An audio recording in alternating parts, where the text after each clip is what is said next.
Bonjour à tous, alors je me présente, voilà, c'est Maito Pictures sur Instagram et sur du coup Facebook, toutes les plateformes en fait.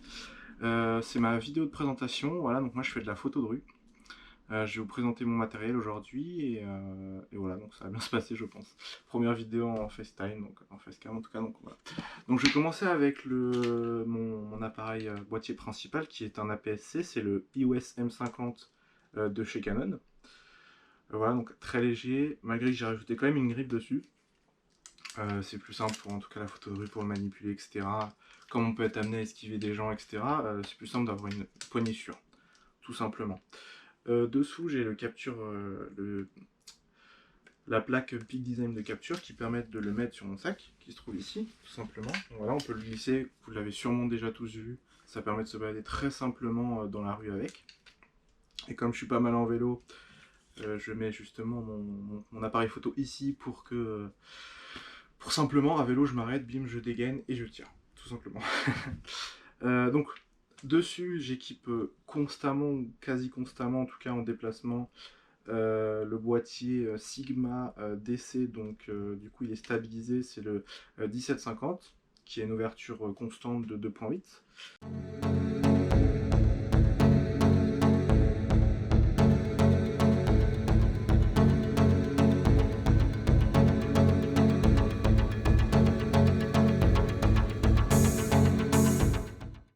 Voilà, donc sur mon APS-C, du coup 17 20,6 et 50 20,6 hein, pour avoir la vraie focale. Voilà, donc franchement très bon objectif, ça permet d'avoir du grand angle et à la fois de faire du portrait très simplement.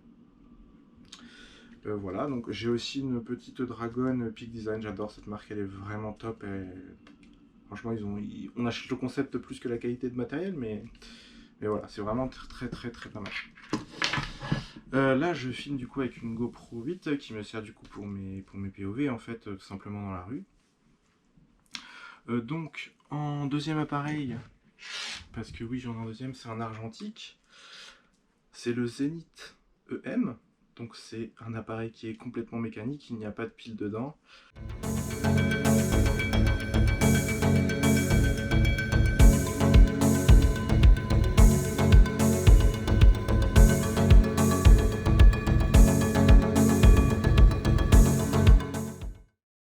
Je l'ai mis avec le boîtier Helios 44M qui fait largement le travail. Je vais vous montrer aussi que j'ai un autre objectif Helios, mais pour des raisons que j'expliquerai quand je le présenterai, je ne le mets pas là-dessus. Tout simplement, donc voilà, il faut le prendre en main quand même, hein, et j'ai regardé une vidéo sur internet qui explique comment faire. Tout simplement, là il y a déjà une pellicule dedans. Donc voilà, tout simplement. Alors, j'ai un deuxième appareil numérique du coup qui est le G9X Mark II de Canon toujours. Pour le voyage, très pratique. Tout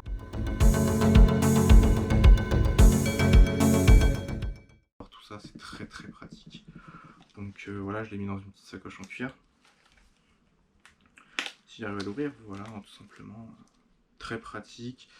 Ouais, si je ne me trompe pas, c'est du 10-2 en focale jusqu'à 30.6. Et il ouvre de 2 à 4.6, à 4.9, pardon.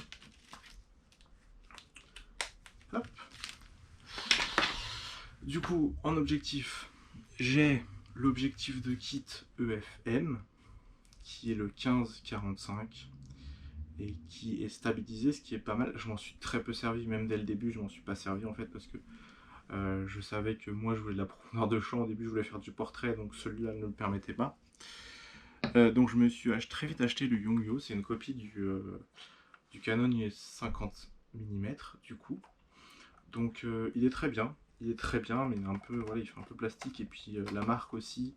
Moi j'ai fait des collaborations et du coup la marque quand même,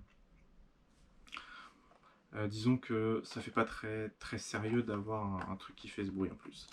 Je sais pas si vous l'entendez, voilà.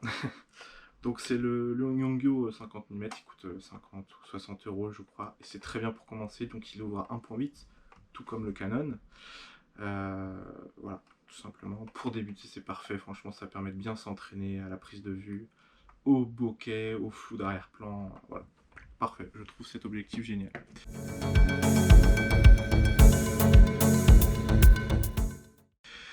Du coup par la suite j'ai pris le vrai Canon, à qui j'ai rajouté un petit pare-soleil. Voilà, le 50 mm 1.8 hein, de chez Canon.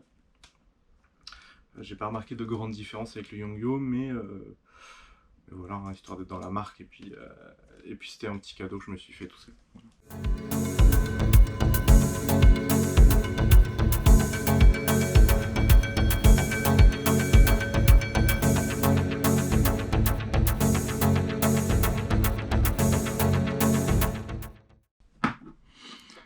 Ensuite, j'ai en EFM toujours pour du coup le M50, j'ai le 22 mm 2, enfin f2 du coup tout simplement STM du coup qui est très silencieux. Si je devais avoir qu'un objectif ça serait celui-là, voire du coup peut-être le Sigma mais il est peut-être un peu lourd. Pour la photo de rue c'est top, ça fait du coup du équivalent 35 mm en full frame et tout simplement le piquet est extraordinaire et en basse lumière c'est top. Comme ça en tant qu'en temps on n'est pas obligé d'aller très haut, enfin d'aller dans des vitesses très poussées, du coup on a beaucoup de lumière, vraiment beaucoup de lumière, top, franchement top dans toutes les situations.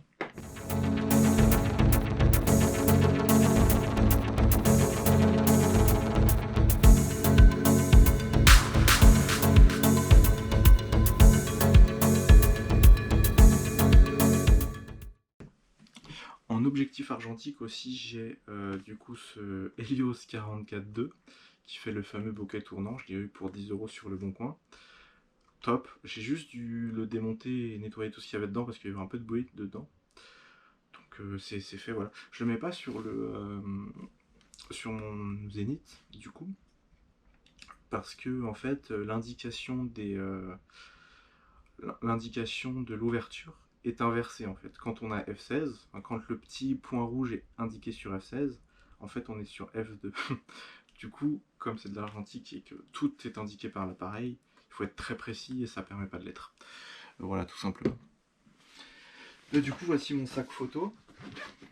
Le sac classique, voilà, donc ici il y a une petite place pour mettre du matériel.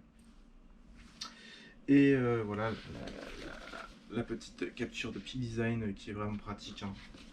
Tout simplement, là j'ai mis des câbles, des cartes SD, etc. Ici des batteries. Et donc mon objectif, ma dernière acquisition et mon objectif phare, si je peux dire, préféré, c'est du coup le 70-200 de chez Canon, bien sûr en monture EF, que je mets sur mon petit Canon M50. Et c'est le 70-200 f4, mais pas stabilisé évidemment, voilà, quand même le budget elle est pas du tout le même, hein. C'est du double prix presque pour la version stabilisée. Comme je shoot principalement les photos de rue, en tout cas actuellement avec le couvre-feu qui est en place aujourd'hui, sur Paris en tout cas, la lumière est largement suffisante et j'ai pas besoin de stabilisation. Franchement la photo de rue avec ça c'est différent de n'importe quelle autre focale parce que ça permet vraiment de prendre les personnes, les actions de vie sur le vif.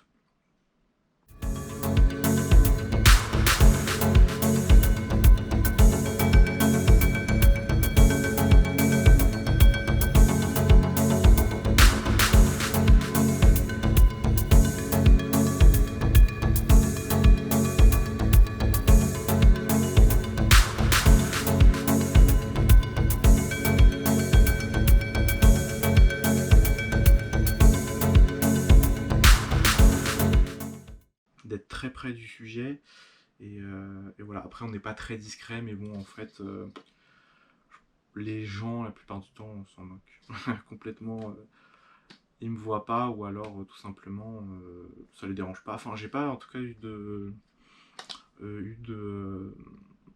mauvaises réactions face à cet objectif et face à moi tout simplement. À savoir que moi j'ai déjà fait des petites sessions où je sortais demander directement aux personnes si je pouvais les prendre en photo, comme quoi j'étais photographe de rue et que voilà, c'était pour une utilisation personnelle, voire publié sur Instagram. J'ai compté à peu près mon quota, j'ai 75% d'acceptation, et le reste évidemment de non, de je préfère pas, voilà, tout simplement, mais ça se comprend aussi. Le petit pare-soleil qui va avec, qui est un peu embêtant parce que si on le place pas, On n'a plus accès à la bague de mise au point manuelle, et des fois manuel c'est pratique quand on a, je sais pas, la mise au point veut se faire sur la branche qui est entre nous et le sujet, et du coup voilà. Du coup, pour faire la mise au point manuelle, c'est pratique d'avoir accès. Donc, toujours le mettre, même si ça prend un peu de temps, mais moi comme je suis à vélo avec des fois aussi, et du coup le but c'est de dégainer très vite, donc je m'arrête à vélo, bim, je dégaine. Si je dois le mettre, etc., pour avoir la possibilité de le faire manuel, c'est un peu embêtant. Donc là c'est pour ça que je préfère mettre le Sigma qui lui, attendez, je vais vous montrer, qui lui est du coup en forme de vague et qui me permet d'avoir accès à la bague de mise au point ici. Tout simplement, puis de toute façon c'est pas du tout le même type de focale. Voilà, tout simplement. Et sinon, voilà, donc ce sac là, très pratique, on peut mettre les compartiments qu'on veut, il y a plusieurs poches, mais tout le monde doit connaître ces genres de sacs photo. Dedans j'ai évidemment une soufflette, j'ai un flash Cobra aussi, mais du coup je m'en sers très peu. Et voilà, tout simplement il y a une grande poche aussi devant où je mets mes affaires personnelles, etc. Donc voilà. Voilà pour la présentation. De faire de belles photos, de profiter des beaux temps, de la belle lumière qui a ces derniers temps pour faire sortir, faites des photos le midi du coup, entre 6h en tout cas et midi, en tout cas quand on travaille la semaine. Et puis voilà, amusez-vous, hein, franchement, il y a de quoi faire en ce moment. Voilà.